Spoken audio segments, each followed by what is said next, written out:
Il y a Laetitia qui m'a envoyé une question pour demander la différence entre les trois manières de dire sans en japonais, à savoir zuni, nashide et naide. Ces trois points, on va dire même de grammaire, je vais les rentrer dans de la grammaire, ils sont plutôt avancés. Je vais vous expliquer dans quel contexte les utiliser, comment on les forme aussi grammaticalement et on va les classer par niveau de difficulté. Donc encore une fois, je me base sur le JLPT, même si le JLPT n'est pas la règle absolue en japonais, ça donne juste une bonne estimation de est-ce que c'est plutôt débutant, plutôt intermédiaire ou carrément avancé, et donc j'en ai pas besoin tout de suite. On va commencer avec le plus simple, celui qui est classé de niveau N4, N3. Donc c'est pas non plus pour les grands débutants, c'est-à-dire là, si c'est votre premier mois de japonais, vous allez peut-être pas en avoir l'usage. Par contre, si ça fait 1 ou 2 ans que vous êtes en train de faire du japonais, là, clairement, il y a un intérêt à l'apprendre. Donc le premier, c'est la forme en naide. La forme en naide, on la voit dans la formation Objectif JLPT 4. Il y a un cours dédié dessus. Pour la former, c'est pas très compliqué du moment que vous savez déjà former la forme en aïe des verbes. Donc normalement, la forme en aïe, ça vous l'avez appris au niveau GLPT 5. Nous, on la voit dans Objectif Japon, donc je ne vais pas revenir dessus en détail. Vous prenez votre verbe, vous le mettez à la forme en aïe et vous rajoutez tout simplement un de derrière. Donc par exemple, ikimasu, ikanai, ikanaide, mimasu, minai, minaide, shimasu, shinai, shinaide, etc. Donc cette forme-là, qu'est-ce qu'elle signifie? Elle dit que quand on fait quelque chose, on réalise une action, mais sans avoir fait une autre chose en même temps. Donc comme c'est un peu confus, je vais vous donner des exemples, ce sera beaucoup plus simple. Par exemple, si vous dites que vous êtes parti dehors, vous avez quitté la maison sans avoir mangé. Donc je suis sortie sans avoir mangé. Je suis partie sans manger. Ce sans manger, ce sera la forme en naide. Tabe naide demashita. Je suis sortie. Ou bien dekakemashita. On peut carrément utiliser le verbe dekakemas pour sortir. Donc tabenaide dekaketa.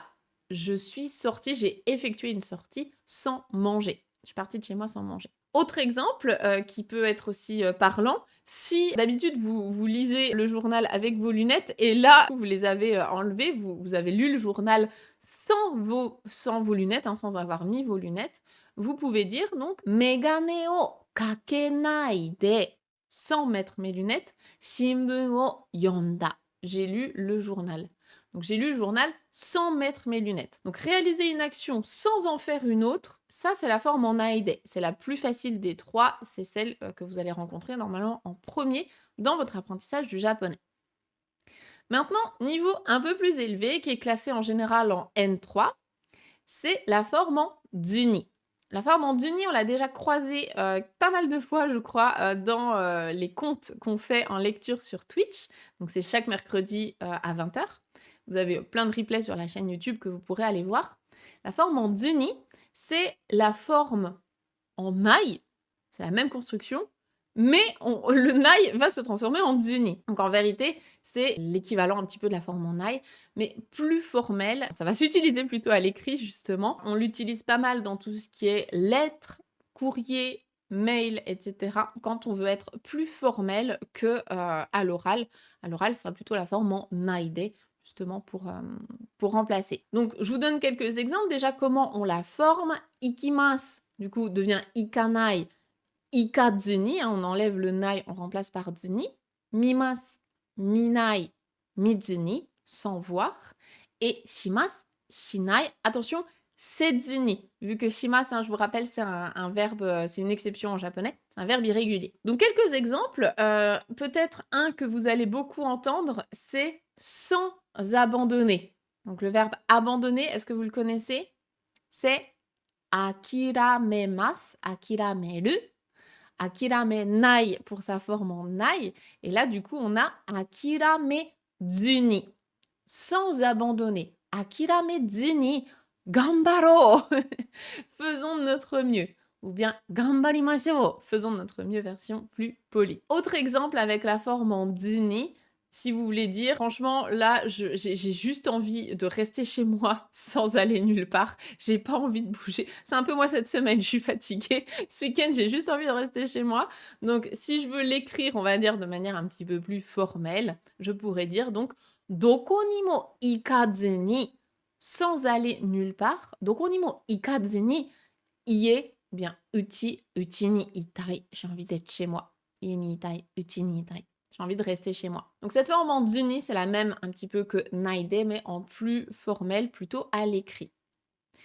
Et maintenant, forme de niveau du dessus, là, on la classe en général en JLPT 1, donc vraiment beaucoup plus avancée. Vous n'en aurez pas forcément besoin tout de suite. C'est la forme en nashi. Nashi de ou bien nashi ni, on peut mettre les deux particules derrière. Cette fois, on va prendre la forme neutre d'un verbe, on va lui rajouter koto, ou bien on peut prendre un nom, on peut partir aussi d'un nom plus nashi. Donc nashi ni ou nashi de. Je vous donne quelques exemples, mais vraiment là on est sur presque un peu des, pas des proverbes, mais voilà des phrases un petit peu toutes faites. Par exemple, la phrase «Je ne peux pas vivre sans toi». Donc sans toi, ce sans toi, ce serait donc anata, hein, ici on va prendre tu. Anata nashi de, donc sans toi, sans que tu sois là. Anata nashi de wa ikite ikenai. Je ne peux vivre sans toi. Donc anata nashi de wa, ici on a mis un wa pour renforcer. Donc vraiment sans toi, sans que tu sois là. Ikite ikenai. Je ne peux pas vivre. Et deuxième exemple, qui est totalement vrai, notamment pour le japonais, mais aussi pour plein d'autres choses comme le sport ou autre, je pense qu'on ne peut pas y arriver sans s'entraîner. Donc le sans faire de renshu, hein, d'exercice, d'entraînement, sans s'entraîner, donc renshu suru koto, le fait de s'entraîner, renshu suru koto nashi, sans s'entraîner, sans faire d'entraînement, renshu suru koto nashi ni dekinai to omoimasu. Je pense qu'on ne peut pas y arriver. Ce n'est pas possible. Effectivement, le japonais, c'est pareil. Hein, si vous ne vous exercez pas, si vous ne vous entraînez pas à faire des phrases, à l'écrit, à l'oral, compréhension, etc., on ne peut pas progresser. Et d'ailleurs, j'en profite pour vous rebooster un petit coup. N'ayez pas peur de faire des erreurs. C'est obligatoire de faire des erreurs. Si vous ne faites pas d'erreurs, ça veut dire que vous ne pratiquez pas. Parce que vous ne pouvez pas pratiquer sans faire d'erreurs, c'est impossible. Hein. Je connais personne qui arrive à faire des phrases dans une nouvelle langue sans jamais faire d'erreurs, c'est impossible. Et on apprend le mieux de nos erreurs. Donc vraiment, pratiquez, faites des erreurs, on s'en fiche, c'est pas grave, vous êtes là pour progresser. Et justement, vos erreurs, quand vous allez prendre conscience de vos erreurs, c'est là où vous allez le mieux retenir.